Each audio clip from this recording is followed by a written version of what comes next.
Hello everyone, welcome to my channel commerce with Ayush. आज हम class 11 का चैप्टर नंबर फर्स्ट स्टार्ट करने जा रहे हैं, जो कि है इंट्रोडक्शन टू अकाउंटिंग। तो इंट्रोडक्शन टू अकाउंटिंग के अंदर आज हम उसका मीनिंग ऑफ अकाउंटिंग देखने वाले हैं। तो गाइज, मीनिंग ऑफ अकाउंटिंग क्या होता है? अकाउंटिंग क्या है? अकाउंटिंग एक सिस्टमैटिक प्रोसेस है of recording, classifying, summarizing, analyzing and interpreting the financial transaction and communicating the result to the user thereof। यानी कि अकाउंटिंग क्या है?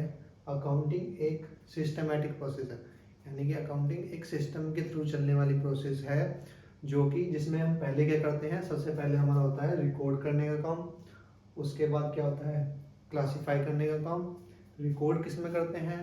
रिकॉर्ड हम करते हैं उसको जर्नल के अंदर, यानी कि जितनी भी ट्रांजैक्शन है बिजनेस के अंदर मनी से रिलेटेड, ओनली मॉनेटरी ट्रांजैक्शन को कंसिडर करते हैं। तो मनी से रिलेटेड जितनी भी ट्रांजैक्शन होती हैं बिजनेस के अंदर, उनको पहले हम जर्नल के अंदर रिकॉर्ड करते हैं। उसके बाद क्या करते हैं? उनको क्लासीफाई करते हैं।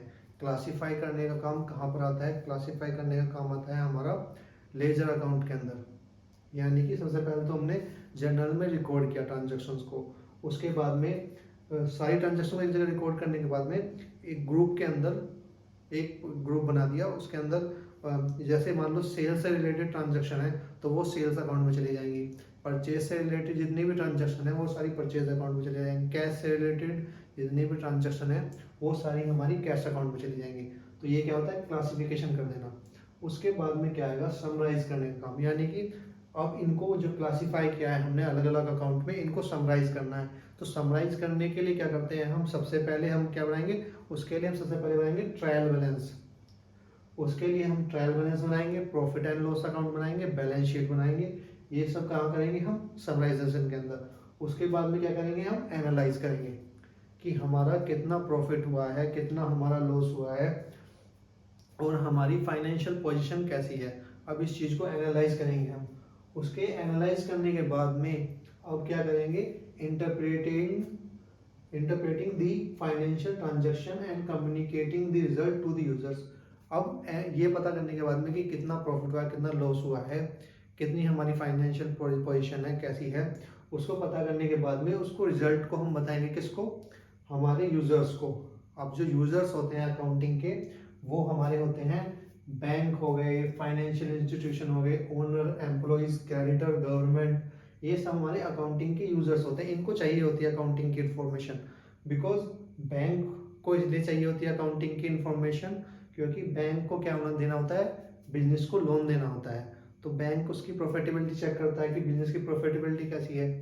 उसके बाद में फाइनेंशियल इंस्टीट्यूशन भी इसीलिए करता है क्योंकि उसको भी बिजनेस की प्रॉफिटेबिलिटी से मतलब होता है कि बिजनेस कैसा परफॉर्म कर रहा है। तो वो भी बिजनेस को लोन देने का काम ही करता है फाइनेंशियल इंस्टीट्यूशन। ओनर ओनर जो होता है कंपनी का, बिजनेस का जो ओनर होता है, उसको भी फाइनेंशियल हमारी जो अकाउंटिंग की इन्फॉर्मेशन उसका पता होना चाहिए। उसको भी अपनी कंपनी के अंदर पता होना चाहिए कि कितना प्रॉफिट हुआ है, इस साल कितना लॉस हुआ है। तो ओनर को सबसे ज़्यादा ज़रूरी है अपनी बिजनेस के बारे में पता होना। उसके बाद में एम्प्लॉयज़ के लिए भी ज़रूरी है, क्योंकि एम्प्लॉयज़ जो होते हैं उनको वो काम करते हैं पूरे साल। उसके बाद में उनको तो पता होना चाहिए कि कैसा हमारा बिजनेस परफॉर्म कर रहा है, हमें बोनस मिलेगा इस साल या नहीं मिलेगा। अगर हमने बिजनेस हमारा अच्छा कर रहा है तो हमें बोनस क्यों नहीं मिल रहा है, वो भी क्लेम कर सकते हैं।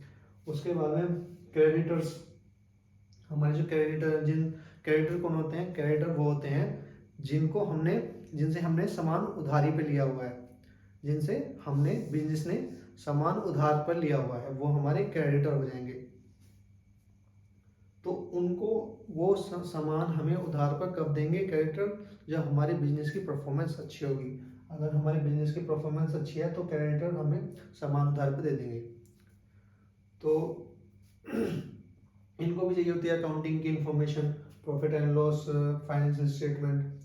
तो उसके बाद में गवर्नमेंट को भी चाहिए होती है, क्योंकि गवर्नमेंट को हम क्या करते हैं? टैक्स पे करते हैं। तो उसको भी फाइनेंशियल हमारी अकाउंटिंग की इंफॉर्मेशन चाहिए।